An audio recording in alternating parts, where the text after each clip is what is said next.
ரெண்டு பேருக்கு தான் எங்கள் போட்டியே. ஒன்று பஞ்சாபி, இன்னொன்று ஆர்சிபி. ஆனால் இந்த நடுவில் கௌசிக் பையன் வந்து இன்னைக்கு ஒரு முட்டுக்கட்டையை போட்டான் பஞ்சாபுக்கு. பார்க்க தான் 15 வயசு ராட்சச குழந்த மாதிரி அடிக்கிறாங்க. அவன் எழுந்து பொலன்னு புழக்கிறான். முதல் பால் 6லேருந்தே ஆரம்பிக்கிறான். நேற்று எப்படி பஞ்சாபுக்கு குஜிலி மஸ்து நடந்ததுன்னு சொல்கிறேன், வாங்க வீடியோவில் போகலாம். ஃபஸ்ட்டு டாஸ் வின் பண்ண ஆர்ஆர் பவுலிங் சூஸ் பண்ணாங்க. எப்பயும் போல 2 பஞ்சாப் பிளேயர்ஸ் ஓப்பனிங் இறங்குறாங்க. ஒன்று பிரியான்சாரியா, இன்னொரு பிரப்சிம்ரன் சிங். ஓவருக்கு 10 ரன் அப்படிங்கிற மாதிரி அடிச்சுட்டு வந்தாங்க. ஒரு கட்டத்தில் பிரியான்சாரியா போட்டு புழக்க ஆரம்பித்தான். ஓப்பன் அப் ஆனவனே பார்த்தா அவனை ஒரு கேட்ச் எடுத்து முடிச்சு விட்டானுங்க. 11 பால் 29 ரன் அடிச்சுட்டு காலி ஆகிறாப்புல. ஸோ அதுக்கு அடுத்து இருந்தால் பார்த்தீங்கன்னா நம்ம சிங்கு ஓரளவுக்கு அப்படி இப்படி ஆடி 34க்கு அடி 54 பாலுக்கு 59 ரன் அடிச்சுட்டு அவர் காலி ஆகிறாப்புல. 1 டவுனில் கார்னலி வந்த உடனே நல்ல இம்பாக்ட்டுங்க. இப்போ மிட் விக்கெட்டில் கவர்ஸில் ஒரு 6 அடித்தா பாருங்க வேற மாதிரி. சரி அவ்வளோதான் இன்னைக்கு கார்னலி முடிச்சு விட்ருவாப்புல அப்படின்னு பார்த்தோம். பட் கடைசியாக பார்த்தா அவரையும் முடிச்சு விட்டாங்க. 14 பாலில் 30 ரன்னு. ஓகே, அவன் வந்ததுக்கு ஒரு குட்டியாக அவனோட வேலையை காமிச்சிட்டு பக்காவாக கிளம்பிட்டான். ஸோ அதுக்கடுத்து வந்து நம்ம கேப்டன் வராப்பில் எல்லாரும் ஒரு எதிர்பார்ப்பு. ஸ்ரேயஸ் ஐயருக்கு இன்னைக்கு கொஞ்சம் படலை பேட்டில்.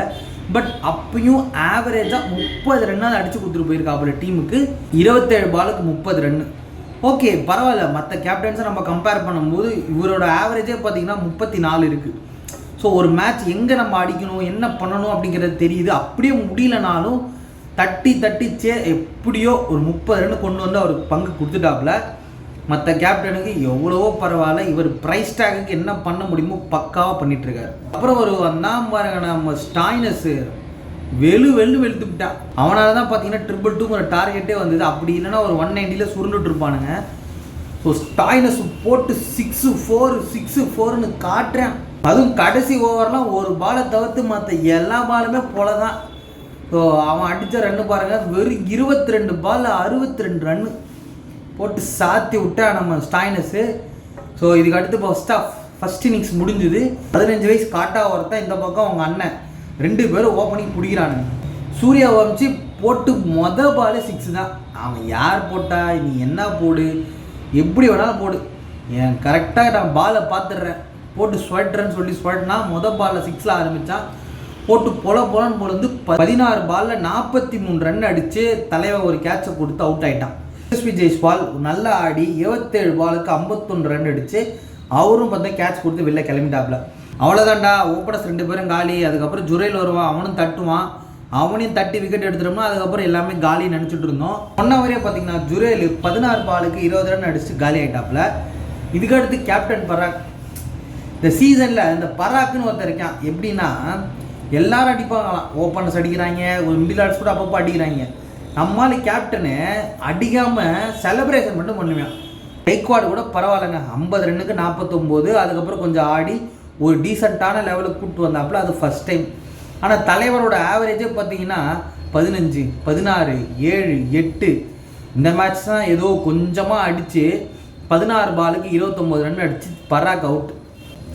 அவ்வளோதான் முடிஞ்சு மேட்ச் நம்ம பக்கம்தான் அப்படின்னு நினச்சா அடி ஒருத்தன் வந்தான் ஃபெராரே. இன்னொருத்தன் பார்த்தீங்கன்னா சிவம் தூபே.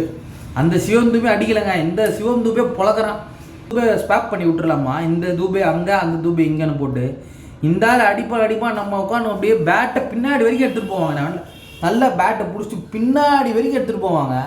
அப்புறம் பார்த்தா பாலை ஸ்டெம்பில் விட்டுருவானுங்க அவனை. இந்த தூபே பொல காட்டி விட்டான். 12 பாலுக்கு 31 ரன்னு. இந்த பக்கம் ஃபெராரே பார்த்தீங்கன்னா 26 பாலுக்கு ஒரு 52 ரன்னை போட்டு ஒரு பார்ட்னர்ஷிப். அதுவும் கடைசி 3 ஓவர்லாம் போடுறான் நம்ம ஹர்ஷதீப் சிங் நல்லாவே போடுறான். நம்ம பவுலர்ஸ் கூட நல்லா போடுறானுங்க. ஆனால் பட்டு பேட் டிப்பாய் பேக்கில் 4 போகுது, சைடில் 4 போகுது, எங்கெங்கேயோ 4 போகுது.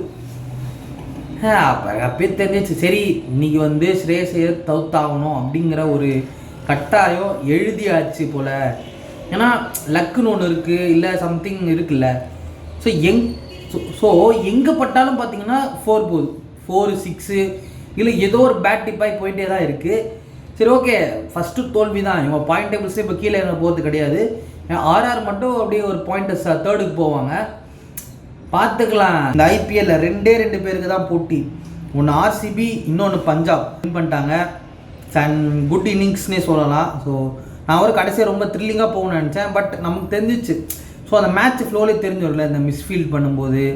ஸோ ஒரு சில விஷயங்கள்லாம் தெரியும். எப்படி இருந்தாலும் ஜெயிக்க தான் போகுது. எப்படி பட்டாலும் ஏதோ ஒரு வகையில் 4, 6ன்னு ஏதோ ஒன்று போயிடுது. ஸோ எனக்கு அப்பயே தெரிஞ்சு சரி பரவாயில்ல, ஒரு தோல்வியே இல்லாமல் எப்படி இப்போ 7 மேட்சாக தொடர்ந்து ஜெயிச்சு ஒரு ரெக்கார்டு வச்சுருந்தாங்க. சரி பரவாயில்ல இருக்கட்டும், அடுத்த வர மேட்ச் பார்த்துக்கலாம். இந்த சீசன் நான் சொன்ன மாதிரியே பஞ்சாப் கப் அடிக்கிறானுங்க பாருங்கள். ஸோ அடுத்த ஒரு வீடியோவில் பார்க்கலாம். பாய்.